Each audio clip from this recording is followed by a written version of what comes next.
नमस्कार मित्रों, एक बार फिर से आपका स्वागत है एसपी हिंदी कहानी चैनल पर। आज हम एक ऐसे संवाद को सुनेंगे जिसे यदि सही से समझ लिया जाए तो जीवन को समस्त उलझने सुलझ सकती हैं।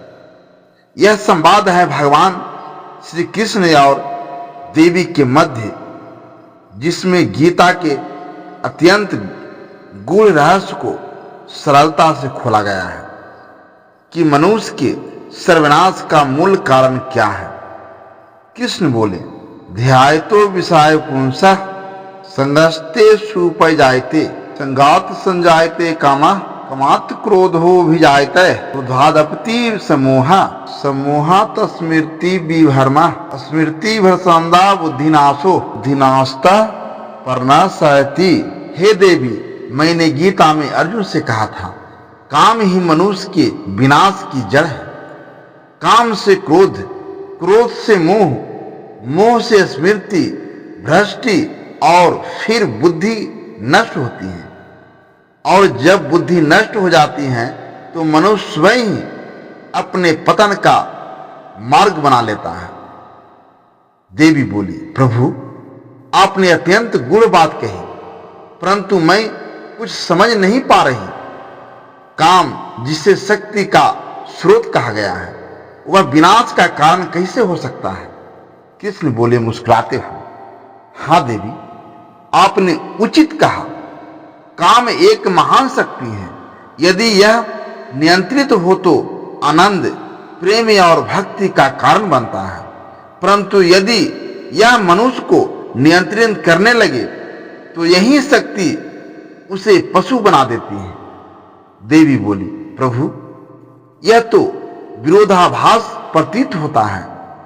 कृष्ण बोले, यह विरोधाभास नहीं देवी, यह सत्य का गूढ़ रहस्य है। जैसे अग्नि जो भोजन भी पका सकती है और संपूर्ण घर को भी जला सकती है, वैसे ही काम भी है।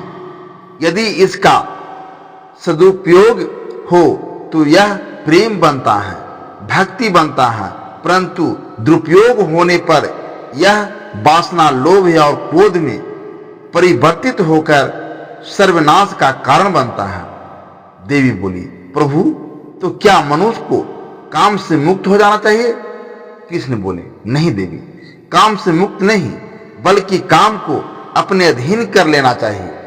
जो मनुष्य काम को साध लेता है वह भोग करता हुआ भी आसक्ति से रहित होता है और वही होता है स्थित प्रज्ञ। देवी बोली, हे नाथ, स्थित प्रज्ञ कौन है? कृष्ण बोले, जो न सुख में डोलता है, न दुख में टूटता है, न भय में विचलित होता है और न लोभ में भागता है, वही स्थित प्रज्ञ है। उसका मन विशाल सागर की भांति शांत रहता है। जैसे सागर में नदियों का जल आता है पर सागर अपनी मर्यादा नहीं तोड़ता, वैसे ही इस सत्प्रयोग में विषय आते हैं, परंतु वह कभी अपने संतुलन को नहीं खोता। देवी बोली, किंतु प्रभु सांसारिक मनुष्य तो इस सत्प्रयोग को भोगी ही समझेंगे। कृष्ण बोले हंसते हुए, देवी, एक योगी को इसकी चिंता नहीं होती कि संसार उसे क्या समझता है। वह तो नर्तकी के नृत्य में भी भगवान की लीला देखता है। वह जानता है कि सब कुछ परमात्मा की इच्छा से हो रहा है। देवी बोली, प्रभु तो क्या कोई भी मनुष्य इस सत्प्रज्ञ बन सकता है? कृष्ण बोले, हाँ देवी, कोई भी बन सकता है यदि वह आसक्ति छोड़कर निष्काम कर्मयोग को अपना ले, तो वह भी स्थितप्रज्ञ बन सकता है। पार्थ, संसार के लोग रात के अंधकार में सोते हैं और दिन के प्रकाश में जागते हैं, पर योगी रात को भी जागता है। वह परमात्मा का स्मरण करता है, ध्यान करता है। वह विषयों से दूर नहीं भागता, बल्कि विषयों में आसक्त नहीं होता, यही उसका जागना है और यही उसका योग्य है।